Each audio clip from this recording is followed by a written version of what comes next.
Mesdemoiselles et messieurs, merci de suivre la télévision en Nosre 24. Bienvenue au compte de ce journal. À l'occasion de la 37e journée du SILS entendue, Comité inter-État pour la lutte contre la sécheresse au Sahel, célébré tous les 12 septembre. À cette occasion, le président en exercice du SILS, le général Mohamed Idriss Déby Itno, a adressé un message ce 11 septembre 2022. Je vous invite à suivre un extrait de ses propos au micro de nos confrères de l'ONAMA. La 37e journée du SILS, commémorée cette année, est placée sous le thème « L'élevage face à l'insécurité civile au Sahel et en Afrique de l'Ouest ». L'élevage est connu comme un secteur économique important de nos pays, du fait de son importance dans la création de richesses et d'emplois, notamment pour les jeunes et les femmes. Il occupe surtout une place importante dans le développement agro-civilo-pastoral des zones rurales. En rappel, pour les pays sahéliens, le secteur de l'élevage contribue pour 10 à 15% du PIB des États et environ 25% du PIB agricole de la région. Le thème de la journée du SILS de cette année vient nous interpeller sur les conséquences de l'insécurité civile sur les pratiques de l'élevage sous toutes ses formes dans la région. Depuis 2012, l'insécurité civile sévit dans les zones traditionnelles d'élevage où sont enregistrés des conflits agriculteurs-éleveurs, le terrorisme, le vol de bétail, le trafic de tout genre, la circulation des armes légères, le banditisme et la criminalité transfrontalière. Depuis lors, la pratique des activités agro-pastorales est fortement bouleversée et difficile pour nos vaillants concitoyens éleveurs. Par conséquent, le secteur de l'élevage et plus particulièrement le système pastoral transhumant se trouve confronté à de multiples facteurs de vulnérabilité qui tentent à affaiblir sa durabilité et ses capacités de résilience au sein des zones arides et semi-arides qui constituent ces espaces de prédilection. Les défis critiques auxquels le pastoralisme est confronté sont essentiellement de nature régionale et nécessitent un engagement politique fort pour être relevés. La déclaration de Nouakchott sur le pastoralisme, adoptée en 2013, incarne cette forte volonté politique et reconnaît qu'il existe un besoin profond d'intervention bien coordonnée à la mesure des enjeux du pastoralisme au niveau régional. Restons toujours à la présidence de la République. 4 jours après l'annonce du décès de la reine Elisabeth II, le président du Conseil militaire de transition, le général Mohamed Idriss Déby Itno, a fait un déplacement à la chancellerie britannique au Tchad ce 12 septembre 2022. C'était pour présenter ses condoléances les plus attristées au roi Charles III, ainsi qu'à la famille royale et au peuple britannique. On fait le point avec nos confrères de la télévision nationale. La reine d'Angleterre Elisabeth II s'est éteinte le jeudi 8 septembre 2022 dans son château de Balmoral en Écosse à 96 ans. Une nouvelle qui a bouleversé les dirigeants des 4 coins du monde qui rendent hommage à celle qui aura dirigé la Grande-Bretagne durant 70 ans. Ayant des liens fraternels solides avec le Royaume-Uni, le Tchad est lui aussi consterné.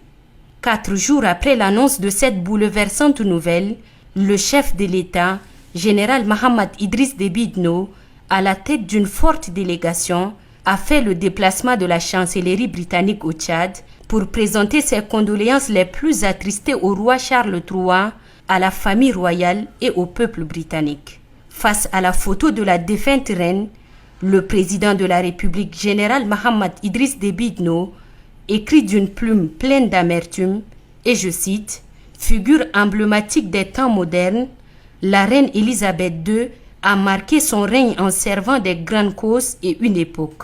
Sa disparition plonge le Royaume-Uni et le monde entier dans une immense tristesse que je partage.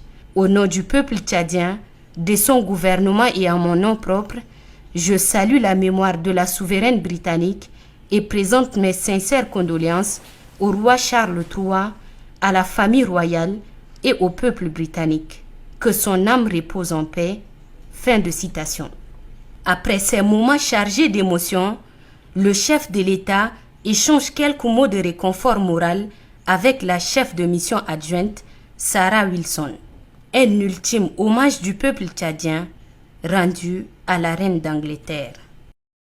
Chapitre Dialogue national inclusif et souverain, une équipe de la radio-télévision en Nasr est allée à la rencontre du docteur Abakar Suleiman, qui est docteur en économie du développement rural, qui parle de ses contributions à la réussite de cette grande messe nationale censée réconcilier tous les Tchadiens, particulièrement dans le monde rural. Suivez un extrait de ses propos au micro de notre reporter Moussa Mohamed.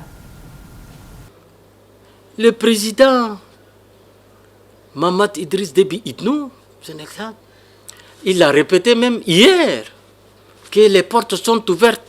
Venons. Et il a même dit, il est allé un peu plus loin, il a même signé un décret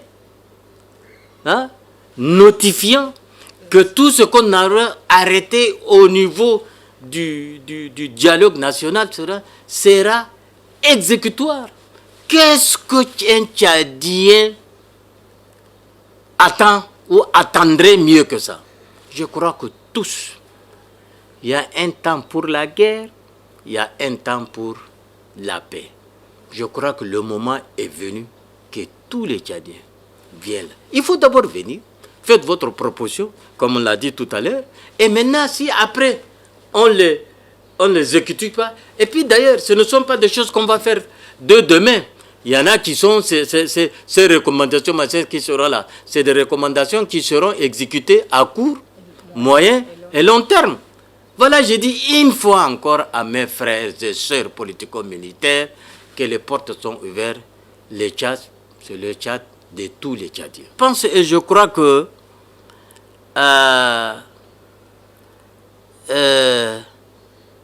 mes frères et sœurs, ils ont leurs problèmes. Il y aura toujours des problèmes. Nous ne sommes pas des prophètes, il y aura toujours des problèmes. Il y aura toujours des problèmes. Il y aura toujours des gens qui vont dire « ça, je ne suis pas d'accord », mais c'est la loi de la démocratie. Donc, il faut d'abord être. Tu viens là-dedans. En ce moment, on verra si ce que toi tu veux faire est accepté ou pas, exécuté ou pas. Mais d'emblée, des préjugés, ça marche, non.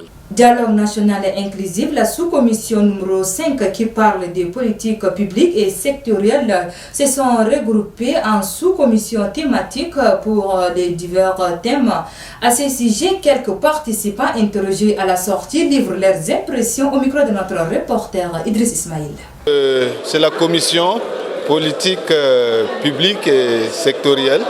Et principalement, je suis le rapporteur de la sous-commission fonction publique, emploi, formation professionnelle et entrepreneuriat des jeunes. Alors, depuis hier, nous avons des points sur lesquels nous essayons de débattre dessus. Il y a le travail de Kodni qui a fait des recommandations. Il y avait des défis et des recommandations. Et par rapport à ces défis et des recommandations, on essaie de regarder est-ce qu'il y a des insuffisances, est-ce que c'est cohérent, est-ce que. Donc on essaie d'aller point par point et à partir de là, on est bien avancé. Donc nous avons les 4 points là. On a travaillé déjà sur la fonction publique, on a travaillé sur le point sur l'emploi, on a travaillé sur la formation professionnelle et ce soir on s'est statué sur la partie entrepreneuriat. Donc ça avance bien, pas tant bien que mal par la grâce de Dieu. Hier on a mis le sous-groupe en place et aujourd'hui on a commencé avec le débat ce matin. Le début n'était pas facile parce qu'il y a un peu de faille et ce soir on a pu régler par rapport à notre président qui n'était pas arrivé, par rapport à la situation des transformateurs qui a un peu bloqué la route, tout ça. Donc, pour la paix, je veux parler de la réconciliation, mais pour la paix, pour réconcilier, là, il faut qu'il y ait la paix. Il faut qu'il y ait la paix, et quand il y a la paix, la réconciliation s'installe. on ne peut pas aller réconcilier sans qu'il y ait la paix. Vraiment, il faut comprendre la paix. Et du moment où je parle, il y a des autres qui sont là en train de faire des désordres, comme il y a les militaires qui s'installent là autour des opposants. Et entre-temps, on cherche à les faire ramener dans le groupe. Donc c'est vraiment compliqué. C'est compliqué. On parle de la paix ici et il y a d'autres qui font des désordres. Imaginez. Hein? C'est vraiment déplorable. Il faut qu'ils revoient la situation là. C'est vraiment déplorable. Nous avons parlé. Nous avons fait des propositions concrètes de notre dialogue. Et nous avons mis des recommandations. Ces recommandations que nous avons mises ne sont pas sorties. Et pour cette raison, nous avons des frustrations. Nous, on a dit, ma province, plus particulièrement le Grand BT, nous avons des mines. Tout est miné. Dans ma province, le Nord-Ouest, à Ouinyanga, la commune de Wadidom, qui est un champ de mines. À Fada, à Gouro, à Karaï, nous allons trouver des obus non explosés qui sont là, des mortiers qui sont là et des mines. Je vais vous donner un exemple concret. À Wadindou, à Wadi Inou, qui est situé à 25 km de mon département Fada, une femme qui est partie chercher le... Et sur ce, c'est referme cette édition. Merci de l'avoir suivi. Au revoir et à demain, Inch'Allah. Bon suite de programme sur la télévision en Nostra 24.